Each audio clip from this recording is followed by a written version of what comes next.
passer dans l'anonymat, ok, sans problème. Je suis à l'aise avec ça. Il n'y a pas de souci. On n'est que 2 pour l'instant? Oui, nous sommes à 3. Okay. Oui. Est-ce que tu as une question spécifique en ce qui concerne le compte des enfants, le compte des nouveaux Canadiens, nouvelles Canadiennes? Moi, ce serait essentiellement pour les comptes pour les enfants. Oui. Mais, en fait, je suis en train de chercher à savoir quel est le meilleur placement pour ma fille, là, pour les prochaines années, que ce soit pour les études ou pour sauver un peu d'argent pour elle pour plus tard. Donc, si je comprends bien, c'est... Parce que là, je vais être clair. Est-ce que c'est le type de placement que tu recherches ou alors le type de compte?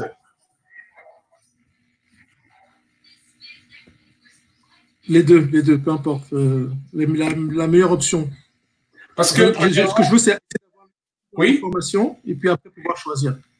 OK. Premièrement, il y a le compte qui est comme l'emballage dans lequel on va mettre l'investissement. Le produit, c'est l'investissement, mais il y a d'abord, au départ, l'emballage.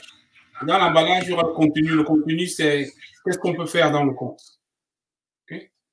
Donc, en ce qui concerne le compte des enfants, il y a plusieurs alternatives sur le marché. Et je vais commencer ici. Avant d'aller plus loin, je vais dire que les informations que nous donnons ici sont à titre purement éducatif. Donc, je vous donne des informations générales. Et puis, si quelqu'un veut une information qui lui est spécifique, c'est mieux de consulter son conseiller financier. Donc, ici, c'est plus de l'information, pas de conseils. Nous donnons juste de l'information. On vous aide à comprendre quels sont les produits qui sont disponibles sur les marchés. Donc, sur les marchés financiers ou bien sur les marchés bancaires. Donc, au Canada, pour l'enfant à quel âge, si je puis demander à peu près? Ma fille a 5 ans. OK. Donc, la première des choses, il y a d'abord un compte pour que chaque institution financière, généralement les grandes institutions financières vont offrir des comptes qui sont disponibles aux enfants. En anglais, c'est Youth Account et c'est compte jeune. Compte jeune, on peut l'ouvrir avec un jour de naissance. On n'a pas besoin d'avoir peut-être 18 ans. Au contraire, on peut l'avoir avant d'atteindre l'âge de la majorité. Donc, un enfant, dès que l'enfant a sa pièce d'identité, par exemple, son acte de naissance, et puis l'autre pièce du parent, c'est suffisant déjà pour pouvoir ouvrir un compte au nom de l'enfant. Il n'y a pas de minimum. Il n'y a pas de minimum pour avoir ce compte. Et on peut ouvrir le compte avec zéro somme. Donc ça, c'est un compte au niveau de la banque. Généralement, qu'est-ce qu'on peut faire dans ces comptes? L'argent peut juste rester là et puis on vous verse de l'intérêt qui est très, très, très faible. Donc, je peux donner un exemple. Je pense que je peux partager mon écran ici. Je vais vous donner un exemple, par exemple, un exemple sur un compte jeune. Et après, je vais vous montrer les autres alternatives. Je vais partager mon écran, share screen.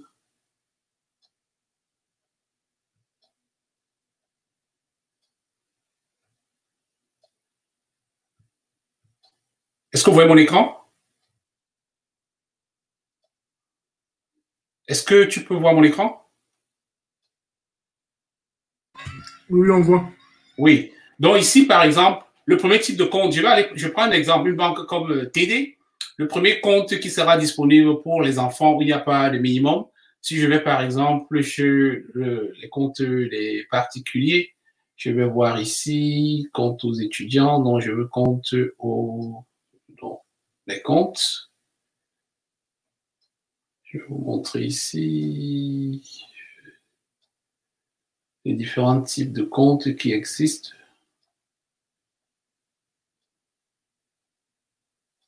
Services bancaires. Je vais voir où sont les comptes. Oups, non, c'est pas là que je vais aller. Ou peut-être si je rentre sur l'autre page, je peux voir les différents types de comptes. Chaque grande banque généralement offre ces types de comptes automatiquement. Service bancaire accueil, virement payer des factures, mes comptes. Ça va être dans les types de comptes. Service bancaire. Bon, on va compte.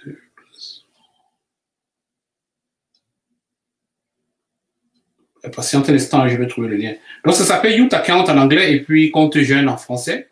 Pas de minimum requis pour ouvrir le compte. Donc là, vous pouvez commencer à mettre de l'argent de côté pour votre enfant. Ça peut être quoi que ce soit. Le compte va avoir une carte bancaire. Service particulier. Trouvons une solution pour vous, à savoir plus. Généralement, le site est user-friendly. Je ne vois pas. Pas évident. Ça doit être ici sur les comptes chèques. Je vois par exemple, il connaît le terme plus en français, Youth Account. Donc, généralement, on ne peut pas faire de grands investissements ici. C'est plus, oui, Youth Account TD. Donc, le voici ici, par exemple.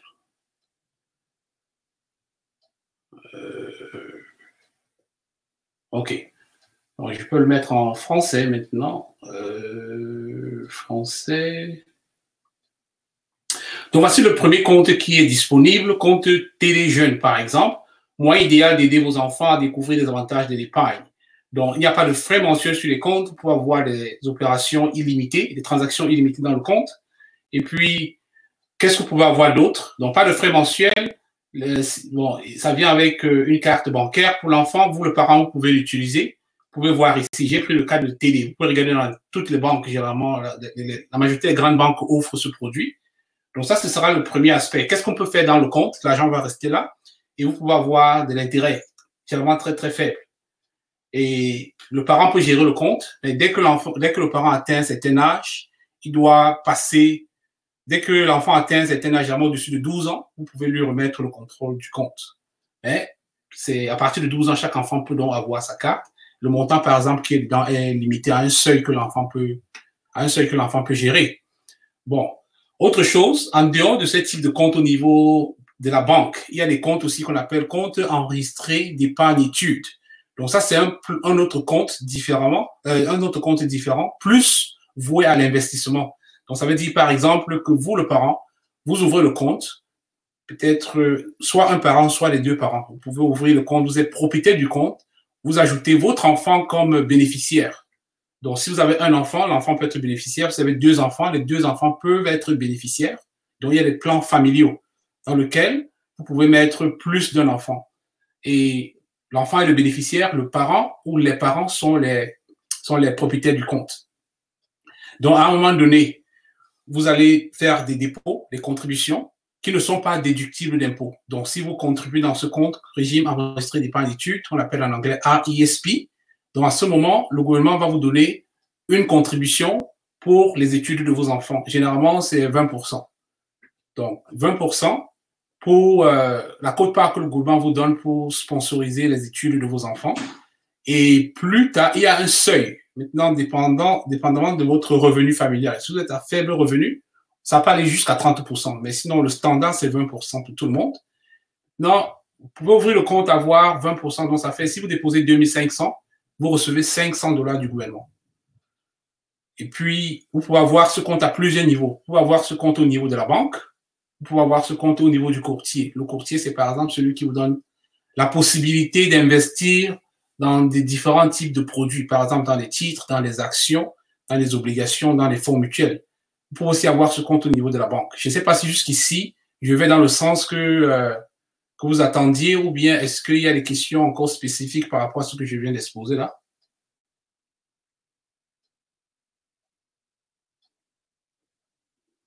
Rodrigue?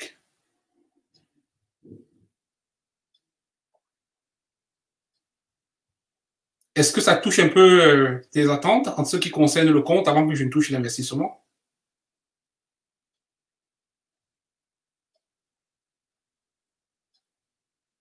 Est-ce que Rodrigue m'entend?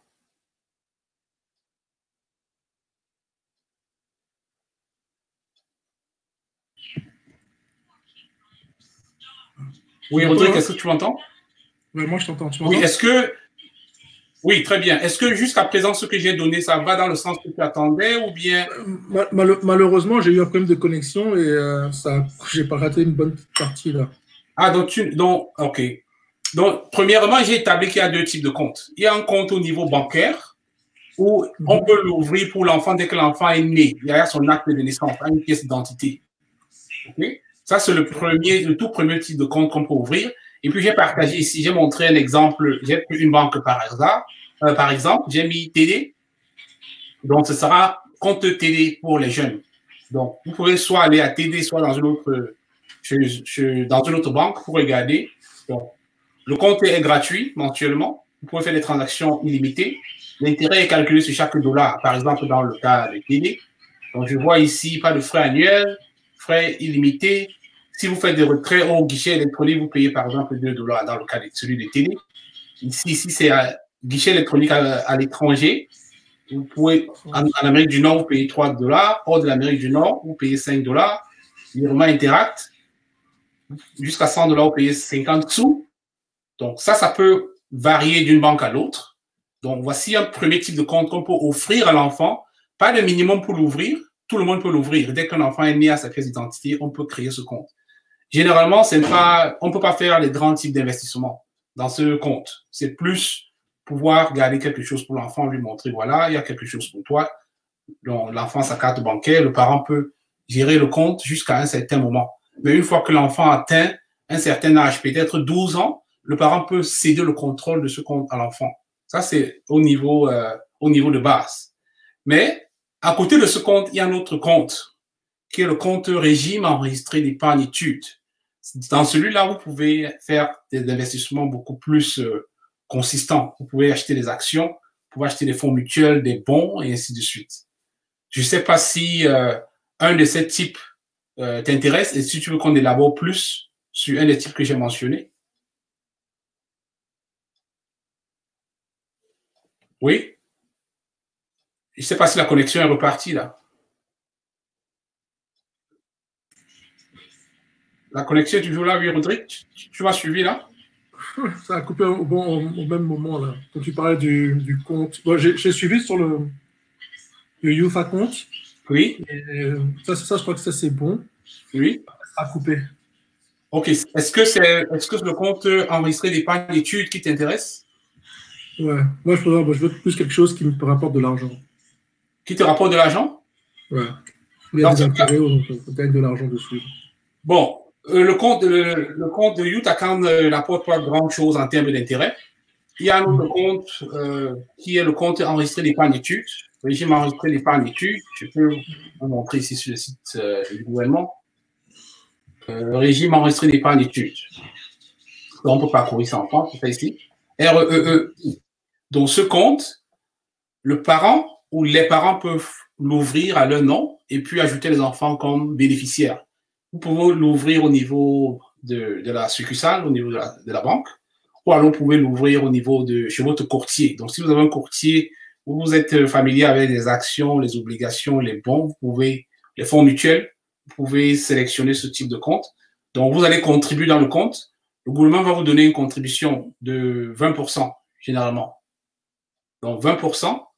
Le maximum que le gouvernement peut vous donner, c'est 7200 pendant toute la durée de vie de ce compte. Vous pouvez avoir jusqu'à 7200 de plus que le gouvernement vous donne.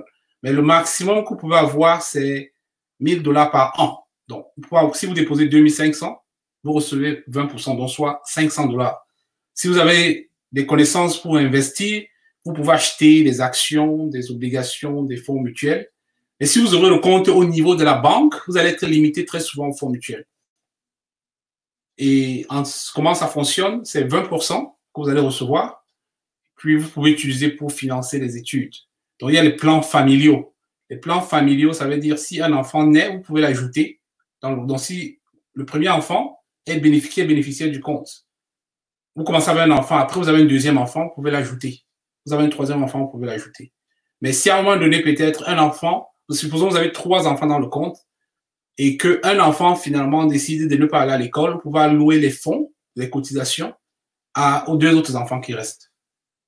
Est-ce que jusqu'ici, ça va dans le sens ou bien il y a un détail spécifique que je dois clarifier? J'ai découpé avec mon Internet, mais bon, je vais aller relire ça. J'avais déjà lu ça, donc ça, j'étais au courant. Oui. Bon, Ouais, sinon, la question, c'est de savoir qu'est-ce qu'on peut faire, quel type d'investissement on peut faire, ou bien ouais, quel type d'investissement on peut faire, ça, ouais, ça, j'aimerais bien savoir. quel type d'investissement. Pardon? La question, c'est de savoir quel type d'investissement on peut avoir. Oui. Bon, maintenant, ça va dépendre du promoteur. Le promoteur, c'est celui qui vous ouvre le compte, comme la banque ou bien l'institution financière qui ouvre le compte.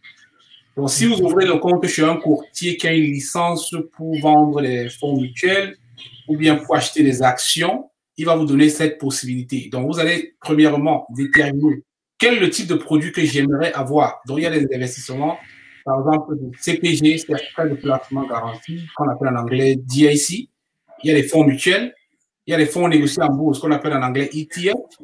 Il y a les bons du gouvernement, par exemple. Il y a les actions. Donc, tout va dépendre premièrement de ce que vous voulez pour investir dans tous ces produits que j'ai mentionnés. Donc, si vous choisissez un de ces produits, vous allez choisir l'institution financière qui est prête, qui a la licence de toucher à ces produits. Donc, si par exemple, c'est les actions qui vous intéressent, vous allez aller chez un courtier. Donc, un courtier qui offre la possibilité d'acheter et vendre des actions. Vous allez lui dire que vous voulez ouvrir un compte enregistré d'épargne études. Il va vous demander d'apporter des documents tels que la date, l'acte de naissance de l'enfant, son numéro d'assurance sociale, et puis les informations sur les parents. Vous allez ouvrir le compte au nom des parents, mais c'est les enfants qui seront bénéficiaires. Et c'est les parents qui vont prendre les décisions d'investissement en fonction de votre niveau de tolérance et de risque. Est-ce que c'est des éléments d'information ou bien est-ce qu'il faut élaborer davantage? Non, non, c'est bon, c'est bon. Donc, là, ça va dépendre de la capacité de chaque parent à comprendre. Si vous allez, par exemple, chez un courtier escompteur, donc discount brokerage, ils vont investir, ils vont vous donner la possibilité d'acheter les produits, mais vous allez prendre vos décisions vous-même. Si vous ouvrez le compte chez un courtier plein service, vous pouvez lui dire, voilà, voici mes objectifs, et en fonction de vos objectifs, il va faire des placements pour vous. Donc, par exemple, TD Placement Direct peut vous offrir ce compte. Si vous allez chez TD Placement Direct, par exemple, vous pouvez ouvrir un compte plan familial pour l'étude des enfants, pour les études des enfants, ou bien. Et puis, les fonds qui sont là sont pour les études postsecondaires. Donc, les parents doivent contribuer pour pouvoir recevoir la partie du gouvernement, subvention canadienne pour l'épargne études, donc vous pouvez recevoir ça pour financer les études. Et plus tard, quand l'enfant va grandir, l'enfant va aller à l'école, ces fonds pourront être utilisés pour payer les études dans les écoles qui sont reconnues, qui sont approuvées par le gouvernement du Canada. Et puis, oui, donc, et quand les fonds vont être sortis, il y aura de l'impôt qui sera sur le gain. L'impôt sera imposé sur le gain. Donc, vous allez payer l'impôt sur le gain qui a été fait. Supposons que vous contribuez 10 000 $ dans le compte. Vous recevez 20% du gouvernement. Et ça fait 12 000 $. Vous investissez 12 000 $, ça génère 3 000 $. Vous sortez avec 15 000 $. Vous avez 15 000 $. Donc, le gouvernement va vous donner la possibilité de retirer vos fonds, votre contribution. Et puis, l'autre partie qui est le gain sur les 3 000 $, le bénéficiaire qui est l'enfant va payer, le bénéficiaire va payer l'impôt. Généralement, ce n'est pas un grand problème parce que le bénéficiaire qui est l'enfant a un taux d'imposition très faible. Est-ce que ça a répondu à la question, Rodrigue? Ou bien tu as toujours les problèmes de connexion?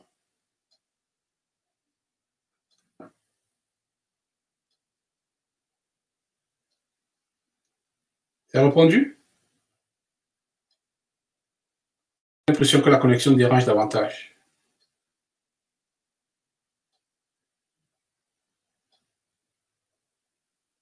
Est-ce qu'il y a d'autres questions?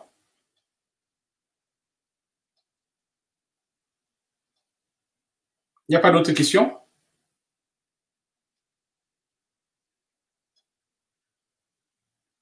Est-ce que Cécile m'entend?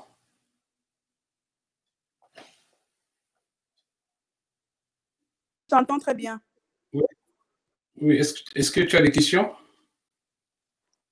Non, Sur non, le ça compte des va, je vous enfants? suis. Pas de questions Pardon, sur, non, pas de questions non, sur j'ai le pas compte de des enfants. questions. OK.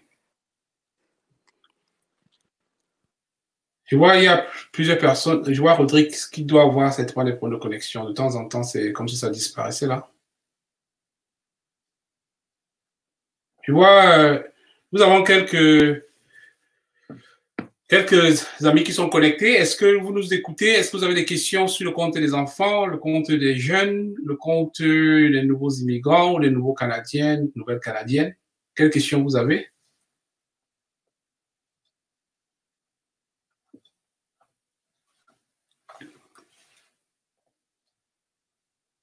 OK, je vois William connecté. Bonsoir William, ça fait plaisir de savoir que tu es là.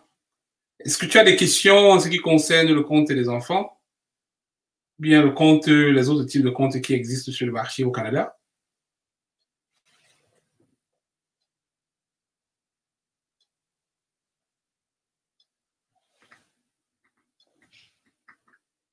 Waouh, j'ai l'impression que notre auditoire est très bien dans les finances, hein? Il y a très peu de questions.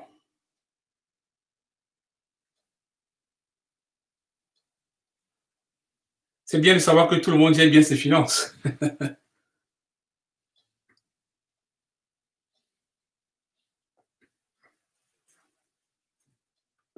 Rodrigue, je ne sais pas si tu as toujours les problèmes de connexion ou bien tu nous suis.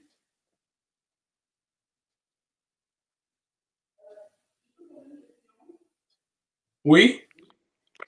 Oui, s'il te plaît, est-ce que tu peux nous expliquer clairement comment sont regroupés les comptes au Canada?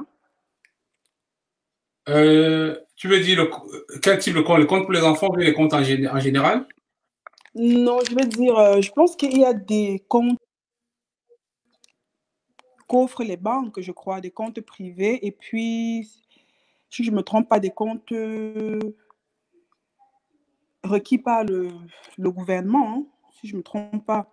Bon, disons qu'au Canada, au niveau bancaire, il y a les comptes personnels, bon, compte chèque, compte d'épargne. Le compte chèque, généralement, c'est le compte qui permet de faire ses transactions chaque jour.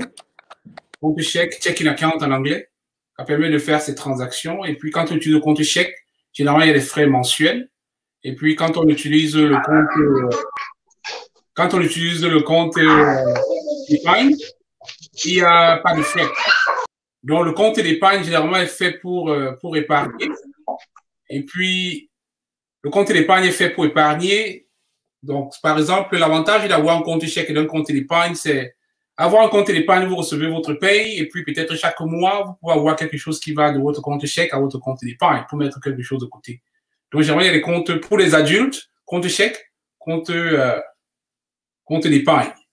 Et puis, pour les enfants, il y a des comptes jeunes, youth account en anglais. Donc, ça, c'est au niveau bancaire. Puis, ça, c'est les comptes de carte et de crédit, c'est autre chose. Ça, c'est les comptes qui sortent de l'argent de votre poche.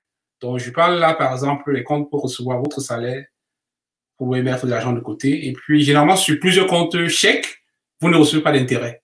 Mais vous les recevez par contre sur les comptes d'épargne. Je ne sais pas si ça répond à la question ou est-ce qu'il y a un autre élément que je dois apporter. Est-ce que ça répond à la question, Cécile? Oui? Je parlais regroupement dans le sens où peut-être tu allais nous parler d'un côté des RESP, des CELI, et puis de l'autre côté des comptes personnels. Je crois que ça, c'est deux catégories de comptes, si je ne me trompe pas.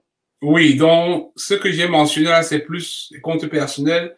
Oui, au niveau... il y a aussi des comptes qui sont enregistrés par le gouvernement du Canada. Par exemple, on appelle le compte enregistré. Ça veut dire que le gouvernement regarde le montant que vous avez, dont le gouvernement détermine le montant que vous pouvez mettre dans ces comptes. Et il y a le compte CELI, compte d'épargne libre d'impôt, compte CELI. Il y a le compte RIER, donc régime enregistré d'épargne retraite. Il y a le compte régime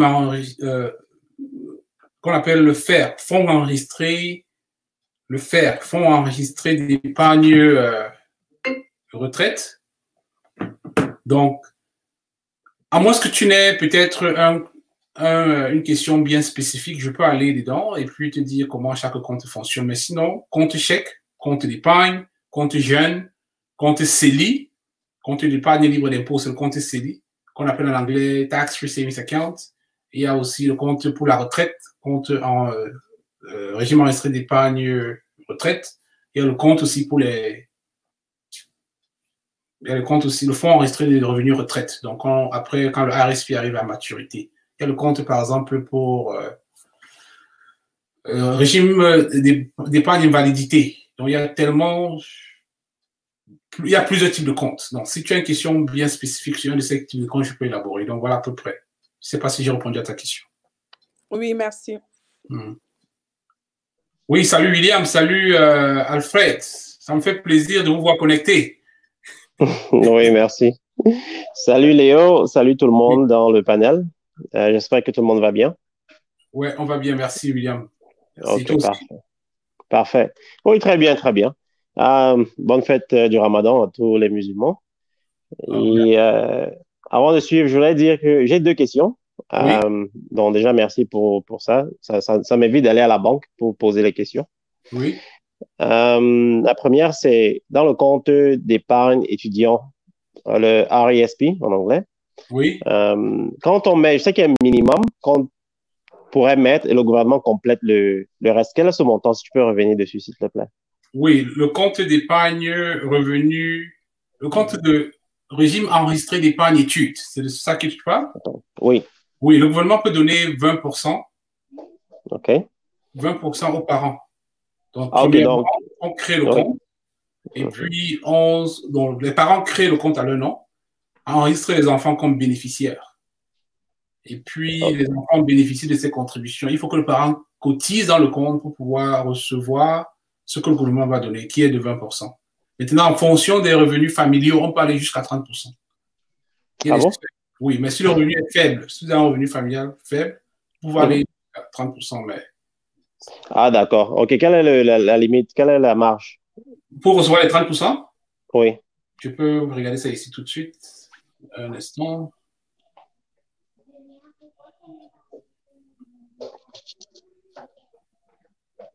Le fonds... Donc, ça s'appelle la subvention canadienne à l'épargne. OK. Je vois ici, par exemple, sur le site du gouvernement, que je peux partager avec vous si vous voulez. Ça va vous donner directement la page pour la marge. Merci. Je peux partager même ça ici. Un instant, share screen.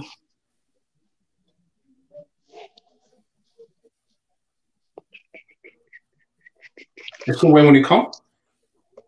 Oui. Attends, je vais aller sur le laptop.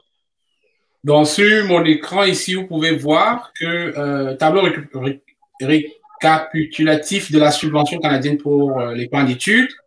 Donc, en fonction des revenus modifiés, par exemple, 2019, on voit ici que si le revenu est moins de... Donc, pour la tranche de salaire qui est moins de 47 630 et moins, vous pouvez recevoir $600. Donc, il y a sur 20% ici. Donc, subvention sur la tranche de $500 cotisés, vous allez recevoir 20%. Et puis, sur les 2500, vous recevez 20%.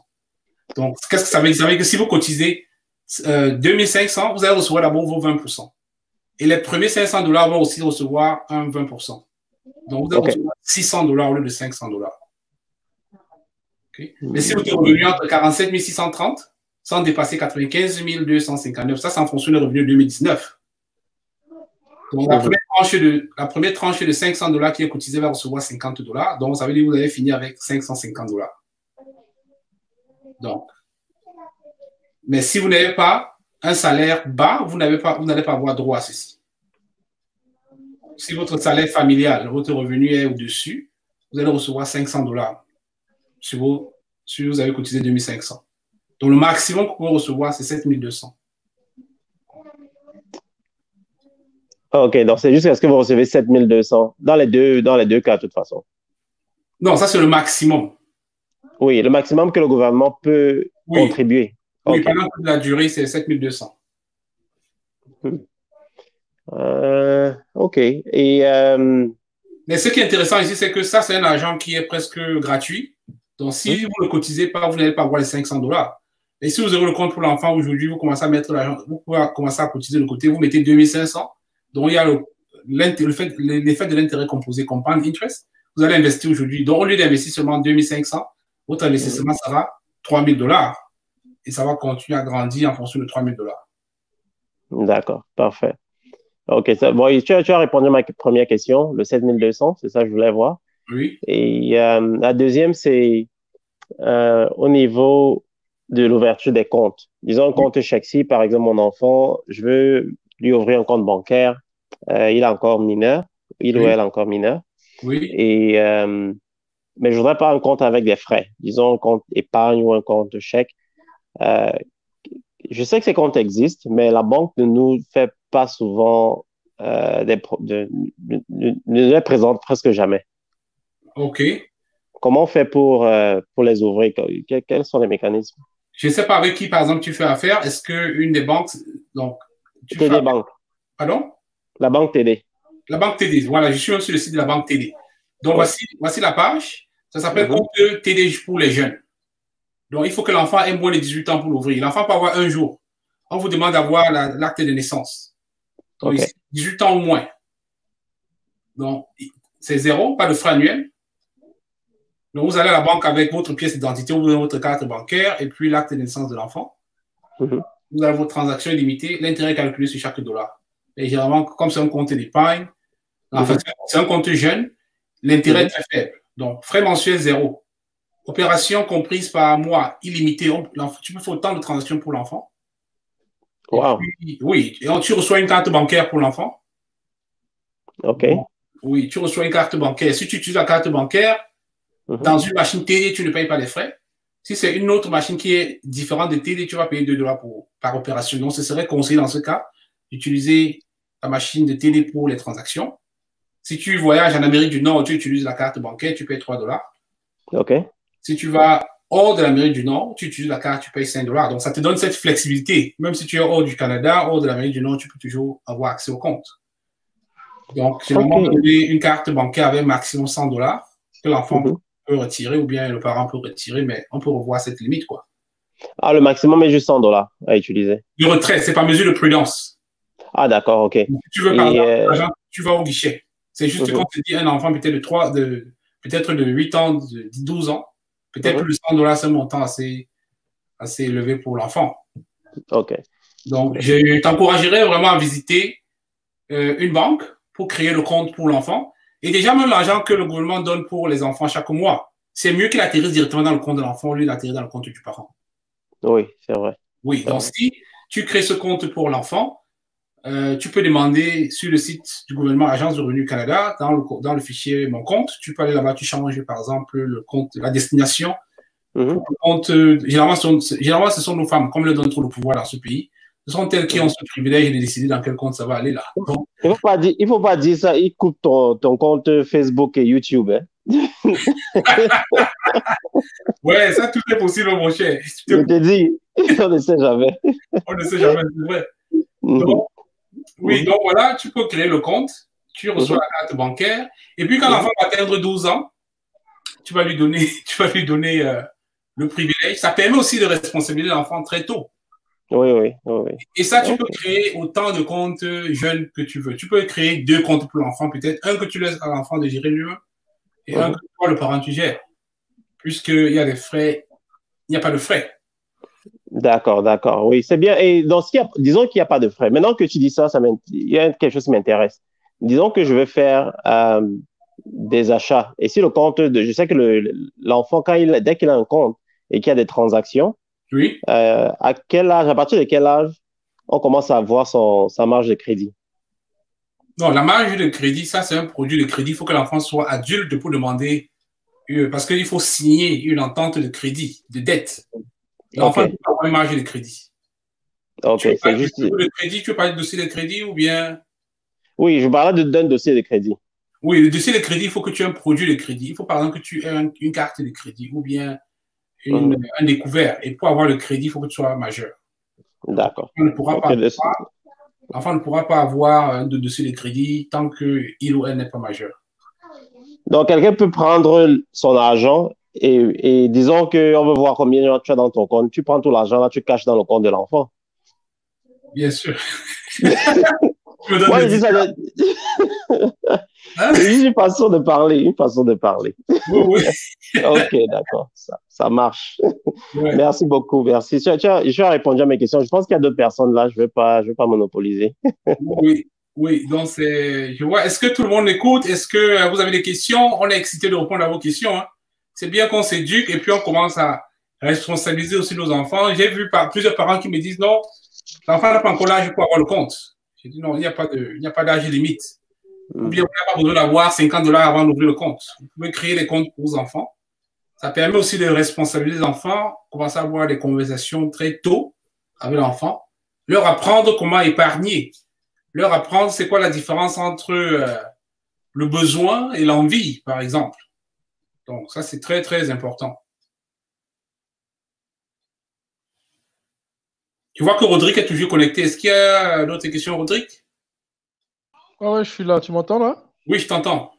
Ah ok. Non, je viens d'écouter là. J'écoutais les tentatives d'escroquerie de William là. Oui. Il nous a caché un peu. Il a donné quelques... C'est la question que tu m'as envoyée que j'ai posée. On peut cacher, on peut cacher et puis oui, ça va pas se voir. Toujours est-il que quand vous allez ouvrir le compte, le parent qui va ouvrir le compte va avoir le droit de tirer le compte. Donc, mais ça veut dire que là, tu nous as proposé deux types de comptes, donc le Youth Account et le RSPA, c'est ça? Oui, exactement. C'est les deux seuls comptes qu'il y a pour les enfants? Bon, ce n'est pas les deux seuls. Le parent aussi a beaucoup de flexibilité. Vous pouvez aussi ouvrir un compte qu'on appelle Trust Account pour l'enfant. C'est plus un Trust Account. Bon, il y a le Formal Trust, il y a le Informal Trust. Le Trust Account, par exemple, vous pouvez ouvrir un compte où vous n'avez pas de limite de montant que vous pouvez mettre. Parce que je vous ai montré, par exemple, le régime enregistré d'épargne études, il y a une limite de cotisation. Et puis, le gouvernement contribue. Par contre, vous pouvez ouvrir un compte qui n'a aucune limite, aucune restriction, qui est non enregistré. Donc, quand c'est non enregistré, vous pouvez mettre l'enfant dans le compte. Donc, il est comme... c'est quoi le terme en français là? Parfois en français. Je sais qu'en anglais, on dit trust account. Et puis, donc, c'est le parent qui est propriétaire et puis l'enfant est bénéficiaire. Mais il y a des implications fiscales. Il y a des implications fiscales aussi avec ces comptes. Donc, si vous faites, par exemple, les gains, vous allez devoir déclarer. Et puis, quand l'enfant atteint l'âge de la majorité, vous pouvez lui passer le compte. Donc, par exemple, aujourd'hui, vous pouvez créer un compte pour votre fille et puis ça a votre nom. Vous gérez le compte jusqu'à un certain âge. Il n'y a pas de montant, même si c'est 1 million, pour le mettre dedans. La différence avec le RISP, régime enregistré d'épargne études, il y a une limite sur combien vous pouvez mettre. Et sur le Youth Account, au niveau de la banque, il n'y a pas de limite. Vous pouvez mettre tout ce que vous voulez. Ah, sur le RSPA, c'est-à-dire qu'il y a... Là, il y a une limite à mettre, parce que ce que j'avais compris, moi, c'est que l'État avait une limite. C'est-à-dire que nous-mêmes, on a une limite aussi qu'on ne peut pas dépasser. Oui, vous pouvez mettre plus de 50 000. On ne peut pas mettre plus de 50 000. Okay. Oui, donc chaque fois qu'on va parler de compte enregistré, on veut dire enregistré avec l'Agence de revenus du Canada. Et c'est l'Agence de revenus du Canada qui détermine les lois qui régissent le compte. Très souvent, on va faire allusion à la limite. Merci. Donc, Trust Account, compte en fiducie, c'est exactement ça l'expression en français. Merci, William. Donc, parfois, le français là n'est pas toujours évident, hein, bien pour que nous, on parle français tous les jours. Ouais, parfois ça nous rattrape. Donc, le thème en français, c'est ça, compte en fiducie. Il n'y a pas de limite. Est-ce que ça reprend la question, William? Oui, ça répond, merci. Et on peut retirer de l'argent du compte en fiducie? Oui, bien sûr. Le parent gère ça comme il veut. C'est ton compte, c'est juste que l'enfant est déjà désigné là-dedans. Ah, ok. Oui. D'accord. C'est bon. Donc, ça veut dire pour un enfant, pour avoir 3 types de comptes. Pour avoir jusqu'à 3 types de comptes. Le compte que l'enfant gère, pas les minimum. Le compte au niveau de la banque. Et puis le compte, par exemple, pour vos investissements. Vous pouvez, dans le compte de fiducie, vous pouvez aller chez un avocat pour plus structurer. Vous pouvez même dire à un cabinet d'avocats, voilà, si je suis là, je veux que telle personne gère. C'est le cabinet d'avocats qui gère même pour les études des enfants.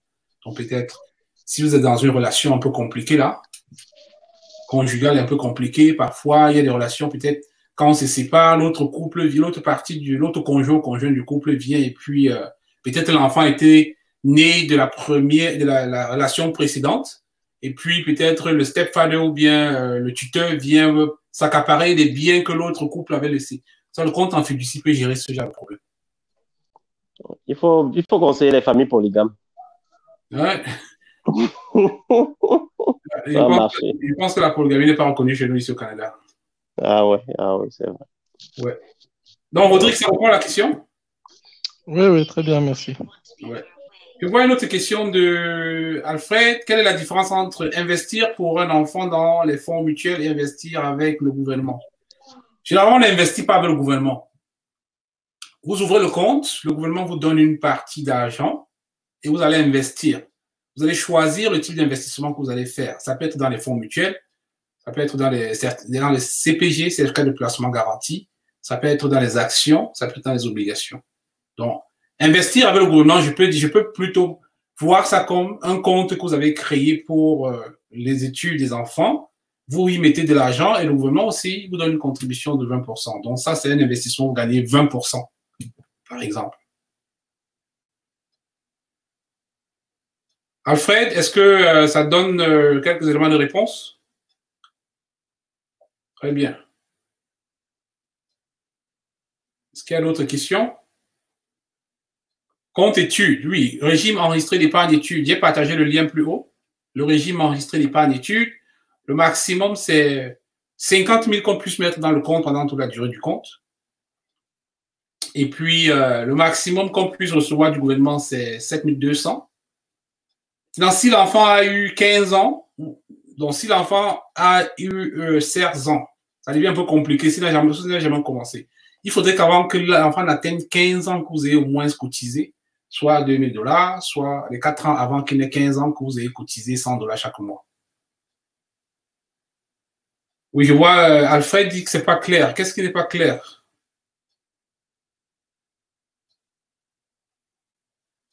Alfred, tu veux rejoindre pour nous dire exactement?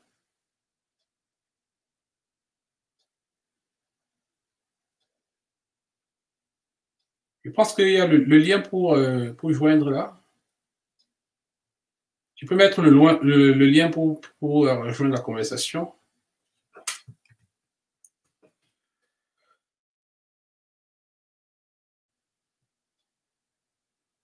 Non, tu n'as pas besoin de Zoom, Alfred. Tu peux juste cliquer sur le lien et puis nous rejoindre.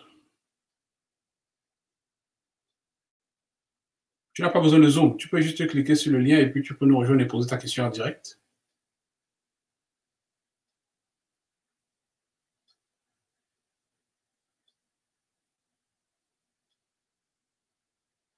OK, je vois la question d'Alfred. Comment va être utilisé cet argent comment va être utilisé cet argent par l'enfant? Donc, le compte enregistré d'épargne études, c'est pour les études de l'enfant. Le parent contribue, le gouvernement lui donne une quote-part et cet argent peut être investi et générer du revenu. Donc, plus tard, l'enfant va utiliser les fonds pour aller dans une école qui est reconnue par le gouvernement. Et quand l'enfant va sortir, dans le mois venu, on va sortir l'argent du compte, on va remettre aux parents ce que le parent a contribué.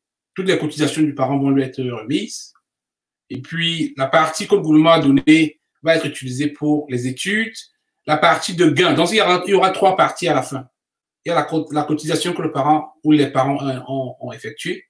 Il y a la cotisation que le gouvernement vous a donnée, qu'on appelle subvention canadienne pour l'épargne d'études. C'est ça ici, subvention canadienne pour l'épargne d'études. Donc, vous allez avoir 3 parties. La partie que vous avez cotisée, la partie du gouvernement et la partie de gain. Donc, vous avez investi peut-être à la bourse, ça vous a généré, vous avez acheté des fonds mutuels, vous avez eu un gain en capital. Donc, il y aura 3 parties. La 3e partie qui est gain en capital va être imposée, donc, généralement au taux marginal de l'enfant. Donc, comme l'enfant n'a pas un salaire ou bien un revenu faible, ça fait que même quand on applique les taxes, c'est très faible. Je ne sais pas si ça répond à la question.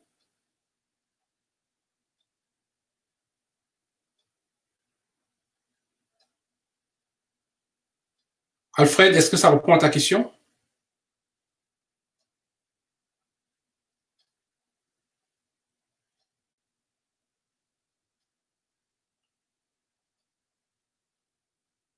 Oui, OK, ça répond. Est-ce qu'il y a d'autres questions sur le compte des enfants? Les comptes jeunes? Ou alors sur vos propres comptes?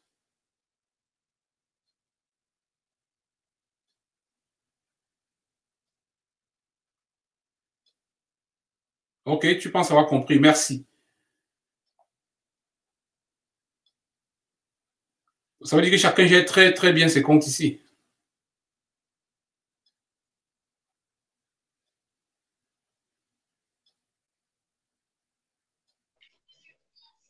Quand les comptes sont vides, il n'y a rien à gérer. Ah. Quand les comptes sont vides, il n'y a rien à gérer. Il faut peut-être plutôt trouver un moyen de les ravitailler. C'est pour ça que je me suis intéressé à la bourse. Ça, c'est une très bonne chose. À partir du moment où on a une éducation, on va voir qu'on a une panoplie de flexibilité sur ce qu'on peut faire dans ces comptes-là. C'est une très bonne chose. Ouais, c'est clair, c'est clair. Il n'est Ouais. jamais trop tard. Non, il n'est jamais trop tard. Il n'est jamais trop tard. Donc, je pense que le précédent live, pas le dernier, l'avant-dernier live, il y avait quelqu'un qui m'avait demandé, est-ce que, je vois Alfred ici qui précise la question, c'était de savoir, est-ce que quelqu'un m'avait demandé si toutes les dettes peuvent s'afficher au bureau de crédit. Donc, je pense que jusqu'à présent, à ma connaissance, ok, je reviens à la question, qui n'apparaissent pas sur le record de crédit. J'aimerais savoir comment cela est possible. Bon, jusqu'à présent, je sais que quand on a une dette, ça s'affiche au bureau de crédit. Mais il y a Alfred qui nous a dit il a une expérience différente. J'ai regardé par exemple les sites de Cash Money. Si vous voyez sur Cash Money, je peux partager avec vous pendant que je fais ça. On va voir le site de Cash Money. Je vais partager avec vous un instant. Vous voyez, il y a une clause de bureau de crédit sur leur site. Ça veut dire quand même qu'il y a un lien. Ils doivent vérifier votre bureau de crédit. Un instant. Donc, je peux partager ça avec vous une fois que j'ai trouvé. Juste un instant.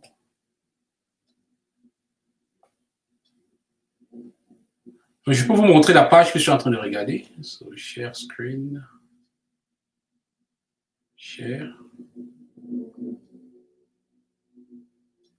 Donc, voici par exemple un site de Cash Money. Je ne sais pas si Alfred voit ici. Donc, ça, c'est les gens qui vous font les PD loans, par exemple. Et puis, je vois dans une de leurs clauses ici, si tu fais à un moment donné, ils disent qu'il doit vérifier ton crédit. Donc, si on vérifie ton crédit, déjà, ça veut dire, à ma connaissance, ça veut dire que les informations vont s'afficher. Maintenant, si tu me dis qu'il y a d'autres crédits qui ne s'affichent pas, ça, il faut que je vérifie pour pouvoir, il faut qu'on se renseigne davantage pour pouvoir confirmer. OK, payday loan are high cost loan amounts are subject to net pay and other qualification requirements. OK, je pense que j'ai lu quelque chose ici. Credit check, OK. Ça, je ne peux pas agrandir. Je ne sais pas si tu réussis à voir bien mon écran. Donc, je vais te montrer la section que j'ai lue. Donc, on fait ça plus grand. Bon, est-ce qu'on peut mettre ça en français pour toi ou bien si ça va en anglais? Est-ce qu'ils ont le français? Donc, cette section ici, donc, oui, cette section-là, j'ai perdu encore. Un instant. Je vois ce paragraphe ici. Donc, ce paragraphe qui me dit Customer verification including a credit check. Quand on fait le credit check, c'est au bureau de crédit qu'on vérifie ça.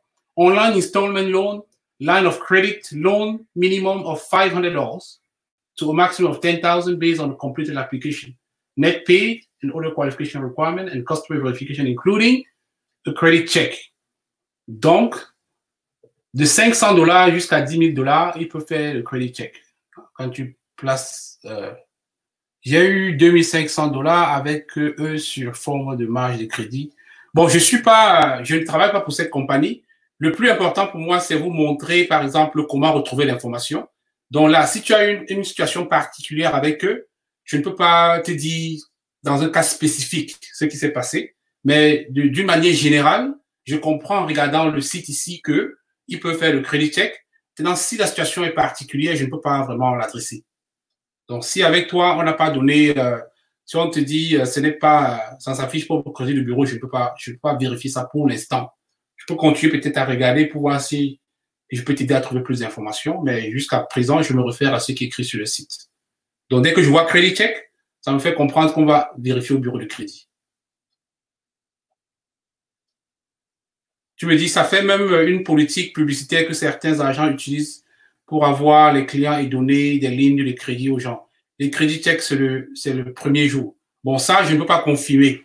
Donc, Easy Finance peut te donner seulement une information qu'on a au bout des doigts. Le plus important, c'est pas trop rentrer dans une situation très personnelle, c'est plus t'aider à comprendre d'une manière générale qu'est-ce qui se passe. Si c'est une situation particulière, je ne peux pas trop m'étaler là-dessus, quoi. Je ne sais pas si ça te satisfait comme réponse.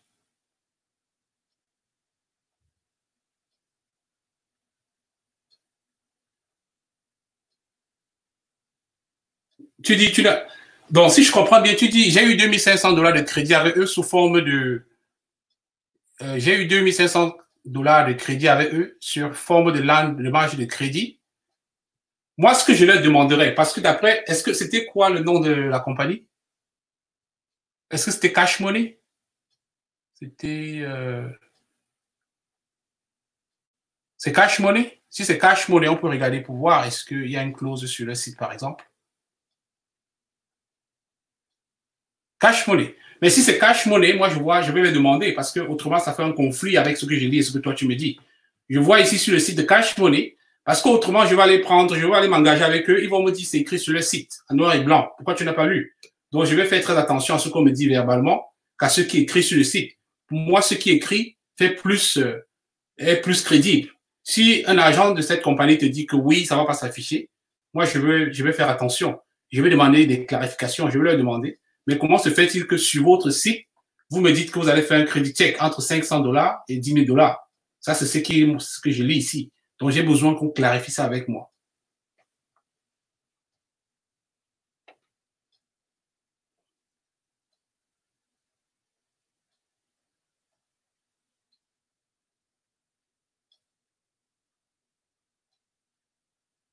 OK. Est-ce qu'il y a une autre question? On peut continuer à regarder Cash Money. C'est très simple. Les appeler et puis leur demander. Donc, il faut leur demander. Et au besoin, même, tu peux leur demander de te donner par écrit l'endroit qui montre que ce ne sera pas affiché dans le bureau de crédit. Parce que si tel est le cas, ça devait être tout normalement comme procédure devait être écrit. Si c'est vraiment ça la procédure, ça devait être écrit. On ne peut pas juste affirmer verbalement.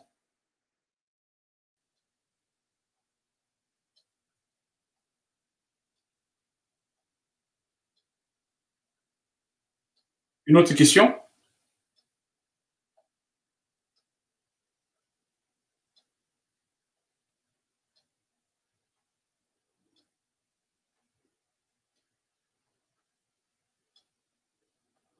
Question concernant le marché boursier. Quelle est la question?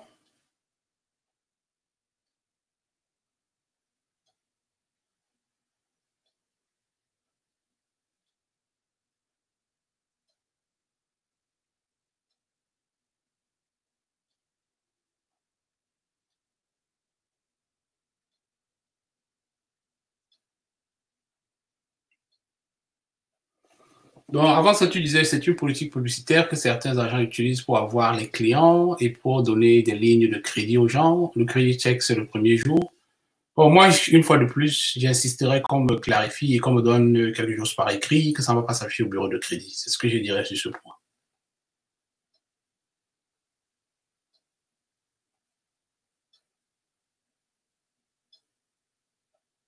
Question sur le marché boursier.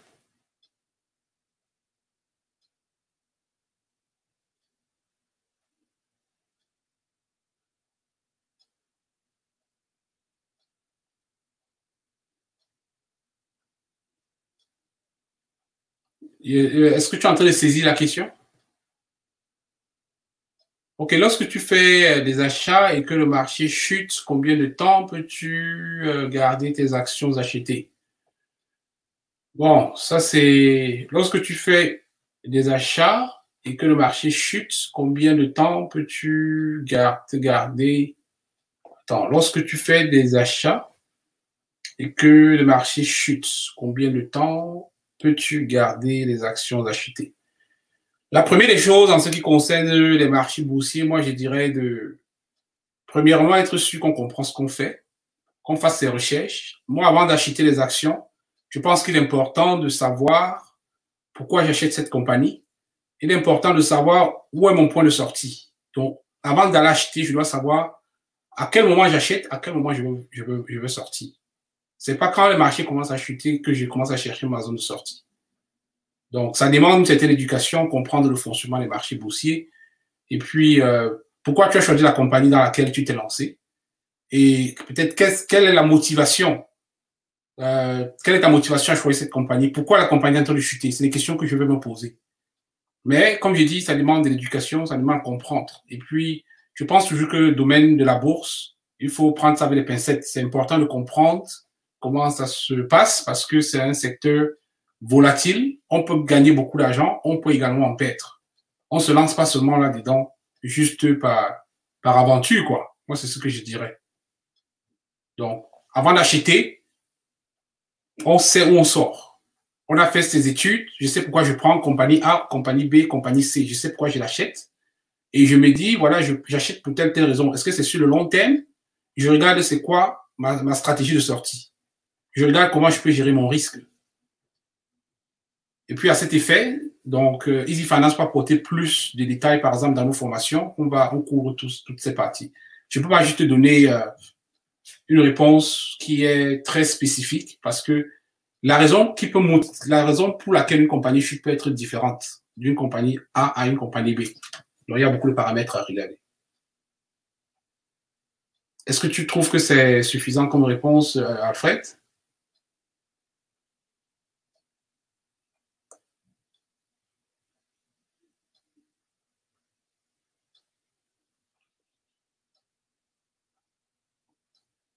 Et comme complément de réponse, tu dis, lorsque on fait les achats, le marché chute. Sur le marché boursier aussi, il y a deux alternatives. Je peux acheter les actions et je peux acheter les actions et faire de l'argent parce que le prix est monté. Je peux aussi acheter les actions, vendre les actions et faire de l'argent parce que, mais il faut que je vende au départ. Profiter du marché plutôt quand ça baisse. Mais là, il faudrait que j'ai acheté, il faudrait que j'ai vendu et puis je les rachète pour faire de l'argent sur la descente. Mais dans ton cas, je pense que c'est plus quand tu veux faire de l'argent sur la hausse et le marché baisse, tu veux savoir à quel moment il faut sortir. Nous avons eu le cas avec le marché du pétrole, du carburant, qui a gravement chuté pendant le Covid. Oui, mais je dis, en ce qui concerne les marchés boursiers, il y a plus de détails par rapport à ça. Il y a beaucoup plus d'autres composantes qu'on doit analyser pour pouvoir, combien de temps faut-il pour revendre mes actions? Donc, ça, c'est des questions très vagues. Je pense qu'il n'y a pas une réponse exhaustive à ça. Il n'y a pas une réponse fixe. Combien de temps faut-il pour revendre les actions? Avant d'acheter les actions, on a un objectif. On achète pour une raison. On investit sur le long terme. On est prêt à mettre l'argent qu'on sait que si ça descend, on peut dormir tranquillement. Donc, si je sais que j'ai mis $1000, par exemple, et que mon risque, je sais que je peux supporter le risque de perdre $200 sur mes actions, si ça descend à $800, je suis correct. Si ça descend à $799, je ne suis plus correct. Donc, ça va dépendre de comment chacun gère son risque d'abord au départ. Donc, et puis, quelqu'un va dire que $200 sur $1000, c'est trop pour moi. Si ça descend seulement à $100, je sors. Donc, le risque de chacun va déterminer où est-ce que la sortie pourra être. Combien de temps faut-il pour revendre? Généralement, le marché des actions, quand on parle d'investir, c'est plus sur le long terme. Parce que sur le court terme, beaucoup de choses peuvent se passer. Il y a des fluctuations, mais généralement, sur le long terme, on va voir que les marchés boursiers ont toujours eu des performances positives sur le long terme. En ce qui concerne le marché boursier, je te suggérerais, quand tu auras la possibilité, de suivre la formation offerte par Easy Finance. Là, on pourra te donner un peu plus de confiance, plus d'informations sur. Et à cet égard, je peux te montrer à peu près le contenu de ce que tu peux voir dans la formation. Dans la formation de Easy Finance, par exemple, le niveau débutant. Je vais montrer ici, partager mon écran. Bon, déjà, j'ai dit merci à tous nos auditeurs qui sont en direct avec nous. Et puis, ça nous fait plaisir. Je vous encourage aussi à penser à nous en souscrivant à nos chaînes YouTube. Mettez-nous des likes. On aime beaucoup ça. Ça nous permet de revenir. Ça nous permet de savoir que vous aimez ce que nous faisons. Donc, si par exemple, Alfred, tu es intéressé, ça, c'est une formation pour quelqu'un qui n'a aucune connaissance dès le départ sur la bourse. Là-dedans, tu vas apprendre c'est quoi la structure. Donc, c'est comment créer la richesse sur le marché boursier. Tu vas apprendre comment les marchés boursiers fonctionnent, comment tu peux ouvrir ton compte d'investissement, placer ta première commande à la bourse. Et là-dedans, tu vas voir la structure d'une compagnie boursière, comment une compagnie est structurée pour se retrouver en bourse. Quels sont les types d'actions qui existent, la notion de plus-value, de dividende. Qu'est-ce que les gens vont rechercher quand on va à la bourse? Comment est-ce qu'on détermine les prix des actions? Après, on va faire des petites évaluations juste pour assurer qu'on est en ligne avec avec ton apprentissage.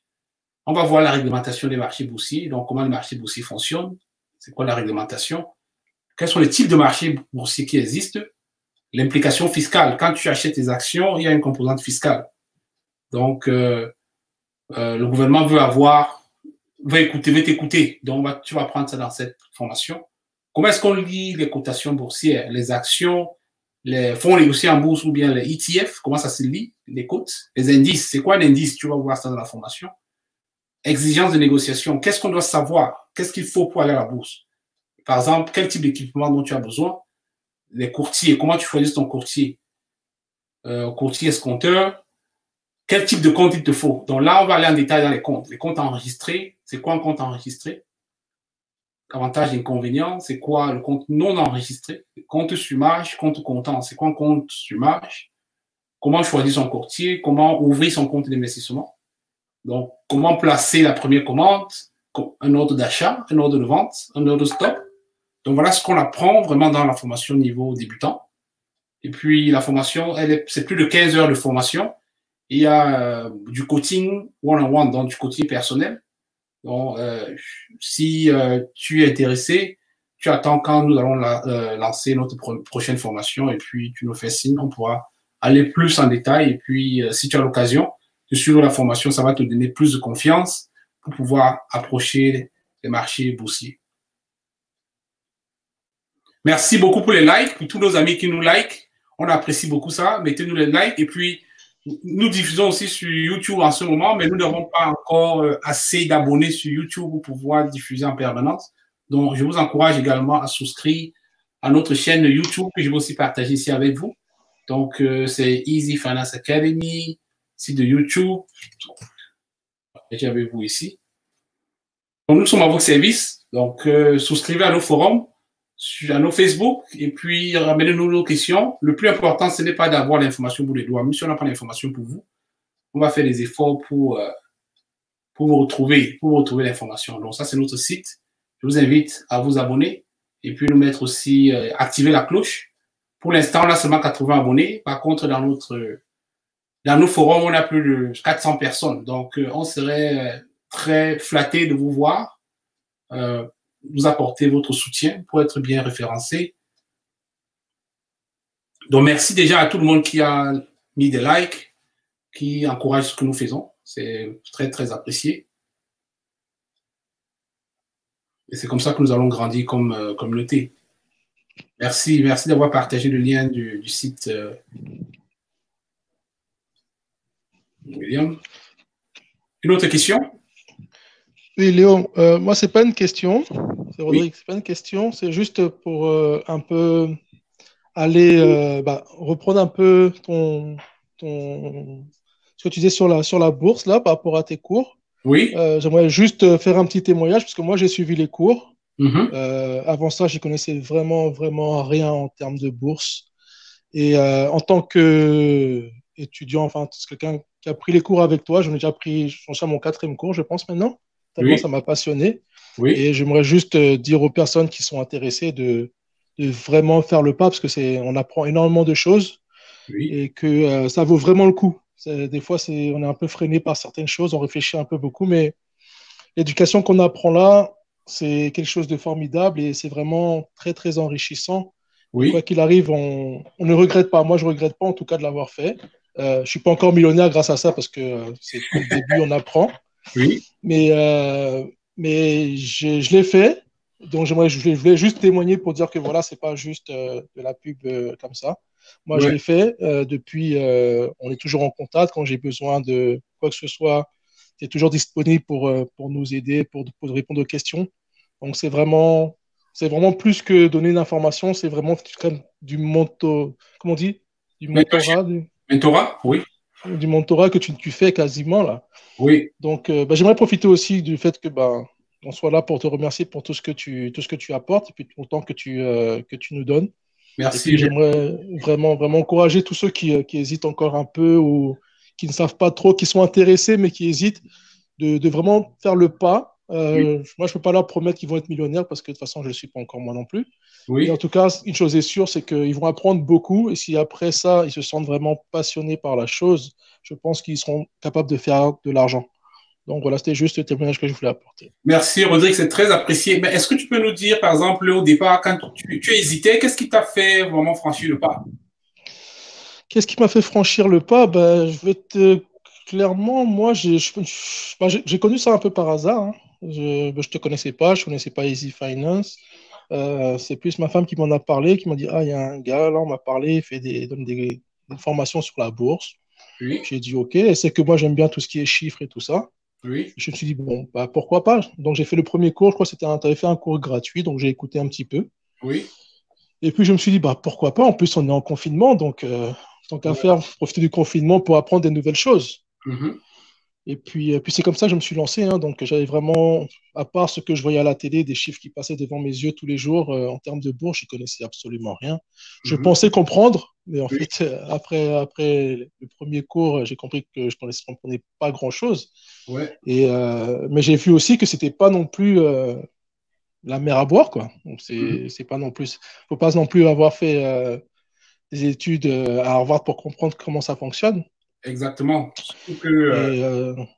Donc, ouais, donc c'est tout à fait accessible. Après, c'est comme tout, hein, c'est de l'éducation. C'est pas 1 heure de formation ou 15 heures ou 20 heures et après tu deviens millionnaire. C'est comme tout, il y a beaucoup de choses à apprendre. Ouais. Mais c'est accessible à tout le monde, en fait. Donc ouais. Est-ce que dans la formation, Rodrigue, il y a quelque chose qui t'a marqué? Tu as dit, waouh, si je n'avais pas fait la formation, je n'allais pas avoir cette information ou bien cette connaissance. Il y a quelque chose de particulier qui t'a marqué? Mais c'est le monde de la bourse en lui-même. Hein. On voit beaucoup de choses, on entend beaucoup de choses. On voit toujours des gens qui gagnent beaucoup d'argent. On voit des films, on voit des choses. Et puis, des fois, on pense que c'est facile. On se dit, ah, mais si eux, ils ont fait ça, c'est facile. Des fois, tu dis, ah non, ça a l'air trop compliqué. Et puis, quand tu mets le nez dedans, et que, après, il faut être assez intéressé, c'est comme tout. Tu te rends compte, en fait, tu apprends tellement de choses. Et si tu es quelqu'un de curieux, tu t'éduques, en fait, en dehors de la bourse, mais dans l'économie, dans les finances, de savoir ce que font les compagnies. Puis, en fait, tu es un peu à jour sur tout parce que tu en as besoin pour pouvoir investir ton argent, en fait. Exactement. Donc c'est ce qui m'a marqué. Il n'y a pas quelque chose qui m'a marqué en particulier. Moi, je dirais que c'est l'ensemble. Oui. Et après, c'est la possibilité de dire, OK, on peut faire de l'argent. Peut-être pas tout de suite en tant que millionnaire, mais en tant que, si on le prend comme de l'investissement personnel, comme de l'éducation, on peut réussir quand même à en faire de l'argent. Et puis, après, je me suis rendu compte, quand tu mets le nez dedans, que même autour de toi, tu as pas mal de gens qui sont dedans déjà depuis quelques années, mais qui n'en parlent pas parce que personne n'en parle, en fait. Oui, bien sûr. Je pense que, merci déjà pour ton témoignage, Rodrigue. Je pense déjà que ceux qui ont créé la bourse, je ne suis pas sûr qu'ils aimeraient que la classe moyenne soit au courant. Parce qu'on va à la bourse pour chercher du profit et pour faire du profit, c'est le profit des entreprises. Et pour que ces entreprises fassent du profit, il faut les employer. Donc, c'est bien que nous restons employés. Le fait d'aller à la bourse, ça peut permettre de se libérer financièrement facilement. Et puis, ça fait un employé qui est perdu. Moi, c'est comme ça que je pense. Donc, ces grands qui ont créé la bourse ont intérêt à nous garder employés. Et puis, pour que les entreprises, pour qu'on continue à faire tourner les entreprises pour qu'eux, ils se fassent du profit. Donc, je pense qu'on n'en parle pas. C'est pas, à mon avis, c'est pas par hasard. Pourquoi ça s'apprend pas à l'école? Pourtant, quand on parle de la richesse du monde, c'est par rapport à la bourse, généralement, qu'on l'évalue. Mais Le paradoxe, c'est qu'on sait bien qu'on fait l'argent là-bas, mais on n'en parle pas. Et puis, on forme, par exemple, des carriéristes. Tu vas travailler, tu fais des CV, après, tu n'es jamais satisfait avec tes factures, il y a des factures qui te rattrapent. Pourtant, il y a aussi de l'autre côté la possibilité de se libérer, de faire, de bien étudier, comprendre ce qu'il faut, s'éduquer, chercher un capital pour travailler, respecter sa discipline, sa patience. Et si on suit tout ça, on peut facilement arriver au succès. Bon, ça fait plaisir, Rodrigue, de t'écouter partager. Un plaisir. Un plaisir pour moi. Et puis, ouais, j'ai envie de partager parce que je pense que quand il y a des bonnes choses qui sont faites, on doit se les partager entre nous, surtout notre communauté. On parle beaucoup de solidarité, d'évoluer ensemble, des choses comme ça. Et quand on a autour de nous des personnes qui apportent des choses et puis qui se donnent, parce que moi, je trouve que toi, en termes de personne, tu donnes de ta personne, c'est pas juste du business. Donc, il est important de soutenir ça. Et puis, de toute manière, il y a comme ça, entre guillemets, qu'on arrivera plus ou moins à s'en sortir, surtout dans un pays comme le Canada, si on ne se soutient pas. Une personne peut s'en sortir, mais après, il ne faut pas parler de communauté qui s'en sort si on ne s'entraide pas entre nous, quoi. Exactement. Merci, merci. Je pense qu'on dit quelque part que si tu vas aller, si tu vas seul, tu ne vas pas loin. Si tu vas aller loin, il faut aller en groupe. On ne peut pas le faire seul. On est obligé de travailler les coups de soudés pour pouvoir avoir les lendemains meilleurs. Je vois aussi Laura qui est connectée. Bonsoir Laura, ça fait plaisir de te voir ici. Et puis tu dis ton commentaire, tu partages le point de vue. Tu dis que tu as beaucoup appris et tu as toujours envie d'en apprendre. Merci, on est là. Ici, Finance est là. Et ça nous ferait plaisir si on peut écouter ta voix. Si tu veux peut-être témoigner en direct, ça fera plaisir. Je ne sais pas en fonction de ta disponibilité ou bien de l'endroit que tu te trouves. Et sinon, déjà, merci pour ton commentaire, Laura. Laura, c'est une de nos apprenantes aussi. Elle a suivi la formation. Et puis, donc, elle nous dit ici qu'elle a appris, partage le point de vue de Rodrigue qui vient de témoigner.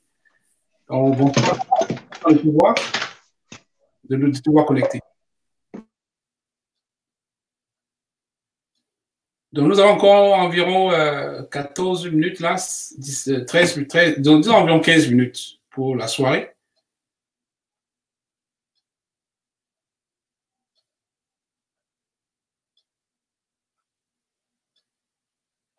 Je ne vois pas beaucoup de questions. Ça veut dire, waouh, je pense qu'on a une communauté forte qui est très bien éduquée financièrement. Hein. Tout le monde est très, très à l'aise. On comprend bien quels sont les frais qu'on paye peut-être dans ces comptes. On sait ce qu'il faut pour les enfants. On sait comment mettre l'argent de côté, peut-être d'une manière systématique. Ça, c'est très, très bien.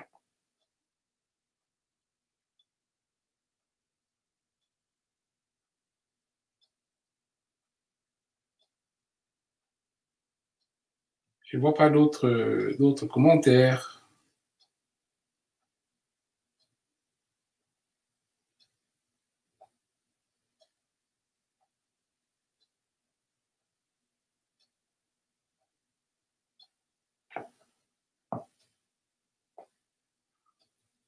Il n'y a plus d'autres questions pour la soirée, donc tout le monde est à l'aise avec les comptes.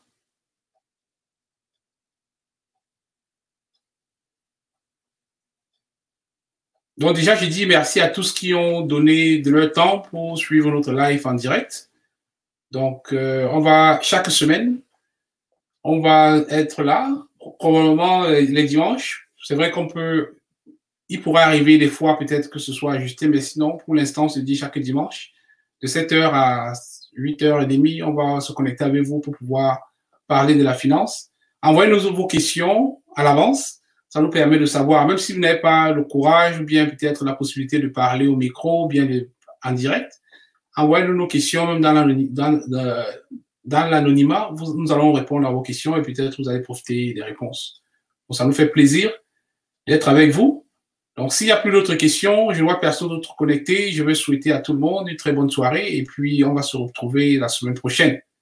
Donc, au plaisir et puis passez une très bonne fin de semaine. Merci à toi aussi. Ciao.